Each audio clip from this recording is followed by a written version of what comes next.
So good afternoon. Welcome to the Exotic Line. Today we're going to talk about this Memorial Weekend racing and how it did. So we took three trifactors. Um, one at Churchill, I believe it was Thursday, and we took two today. One at Churchill Race 8 and one at Lone Star Race number 12. So the race on the 23rd at Churchill, they scratched the bulk of the horses. So I actually just put a little win in place on the 5, and the 5 ran second. It's cool. I broke even. So basically I got up out of there. I guess they had some bad weather and they took it off the grass and put it on the dirt, I believe. And you know, nobody participated. And that's cool. That should have been my sign to go home. But since I am who I am, I try to squeeze blood out of lemon, and sometimes it just don't work. So we also took race 8 today at Churchill. Um, and it didn't go our way. A couple of horses I didn't have, the 1 and the 3 decided they want to run today. And that happens.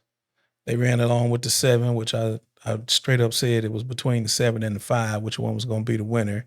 So, instead of doing that box and all that, I just flat out, instead of, the key thing, I just flat out boxed it. But the 7 came through and he bought the 1 and the 3 behind him, something that I did not have. I didn't have a 1 or a 3 at all. And that happens. It is what it is. But at home, at Lone Star, race number 12, I am very happy with the outcome of that race. That race was a stake race. Like I said, they had that 2-horse, Wish Upon a Star, Touch Upon the Star, something like 5 races in a row, undefeated, coming from Louisiana. And I just knew if I can get somebody out on that front to push him, they shortened him up to a mile. To me, that was the first sign that, something ain't right. Second of all, he was like 5 races straight. And I believe he had like 6, 7, 8, 9, 10 link winners. As sooner or later, that horse has got to bounce. And why not bounce at another track? So, of course, y'all all know I box a 2, 3, 5, 8, 9.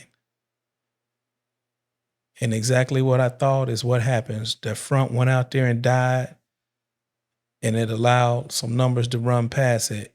It came 938. That gave us excellent pay for the try. The 2 ran fourth to complete the super. So here at the Exotic Line, we had the winner, we had the exacta, we had the try, and we had the super. And we bet tries here, and it was a very, very good try. I don't know if I can say what it paid or nothing like that, so I'm pretty much going to keep my mouth shut. But y'all handicappers, y'all racers like I am, y'all know it was really, really a nice one. So y'all stay tuned. That's what we try to do. We really try to dig in and get some value. We had to change up how we do things because that key stuff just wasn't working. Just putting 2 on top of 3 on top of them same 2. It's okay, but it wasn't working. So we had to, do something different. We changed up how we do things. We boxing now, and we're going to box until we can't box no more. You know what I'm saying? That way we catch it all. We don't get caught slipping with something that just decides to run the day and we don't have it. The most depressing thing is to have all of the horses but don't have the right one on top. So the safe thing to do is just box it.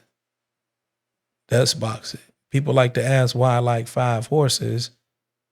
I like 2 strongs, 2 horses I feel can win, and I like 2 that I feel can come off the place and catch the winners.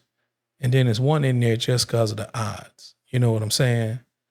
So that's why I like 5. You know what I mean? It costs a little bit more, but if it goes my way, it's worth it. So y'all have a good weekend. I hope y'all go back to work tomorrow and everything's everything. But be blessed and thank you. Y'all be good.